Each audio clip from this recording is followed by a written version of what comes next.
Je m'appelle Francine Nidiimana, j'ai 28 ans.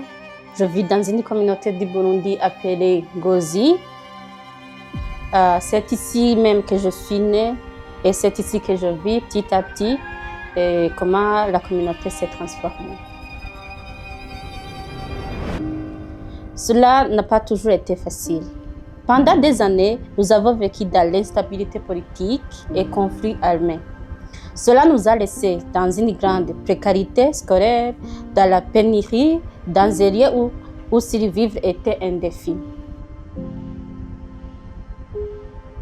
Mais mon peuple n'a jamais manqué de force, de volonté, d'espoir pour construire un avenir nouveau.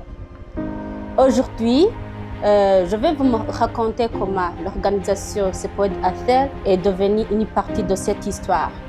Pas comme un acteur extérieur, mais comme un fil de plus dans le tissu que nous formons. Une présence qui accompagne, qui marche à nos côtés.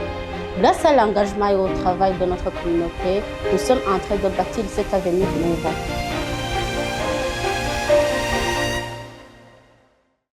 C'est pourquoi j'aimerais vous montrer comment notre communauté mène ces changements en parcourant les projets sur lesquels nous travaillons.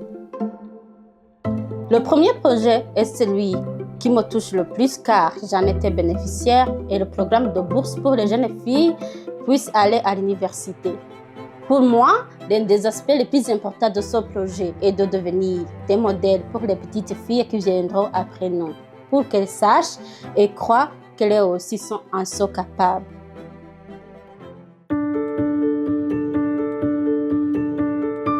Un autre projet important est notre centre de Gérokuki où des filles et des garçons en situation de handicap reçoivent un soutien éducatif. Nous avons réussi à rénover les installations et peu à peu, nous faisons de ce lieu un espace de soins, d'apprentissage et de joie.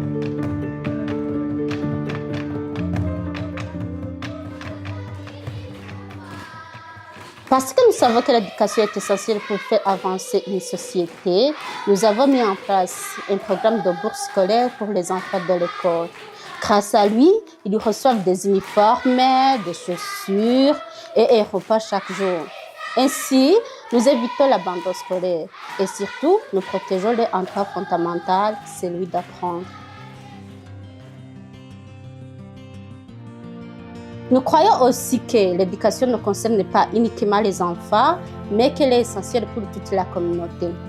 Et plus encore, les femmes qui sont l'un des moteurs principaux de changement vers la justice et l'égalité. C'est pourquoi nous animons des ateliers d'alphabétisation et de couture où de nombreux adultes découvrent pour la première fois le pouvoir de lire, d'écrire et de se reconnaître comme des actrices de leur propre vie. Mais pour que tout cela fonctionne, nous avons besoin de santé.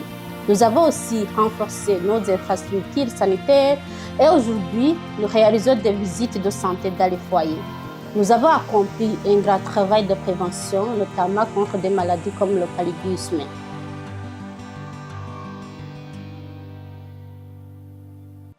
L'essentiel de notre communauté, c'est l'agriculture. La terre ne nous nourrit pas seulement, elle nous définit. C'est pourquoi nous avons lancé plusieurs projets pour rendre notre agriculture plus résistante et plus productive. Dans l'une de nos fermes, les 31 parcelles sont confiées à 31 femmes. Tout ce qui est produit est partagé, tout comme la fierté de savoir que ce sont elles qui les rendent possibles. Dans des autres fermes, nous apprenons des techniques pour améliorer les cultures et nous replantons un bois d'espèces locales peu à peu disparu. Nous protégeons ce qui nous appartient car nous savons que c'est en prenant soin de la terre que nous continuerons à avancer.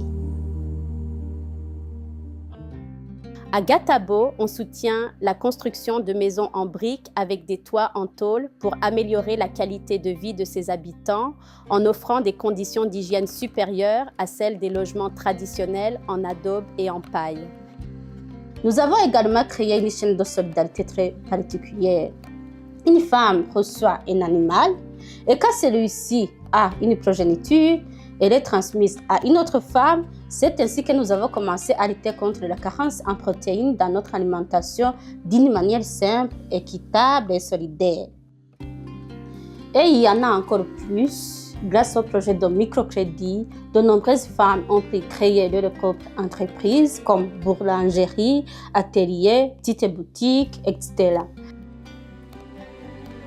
Des femmes qui ne se contentent pas de rêver, mais qui construisent. Et elles le font avec dignité, engagement et beaucoup de force.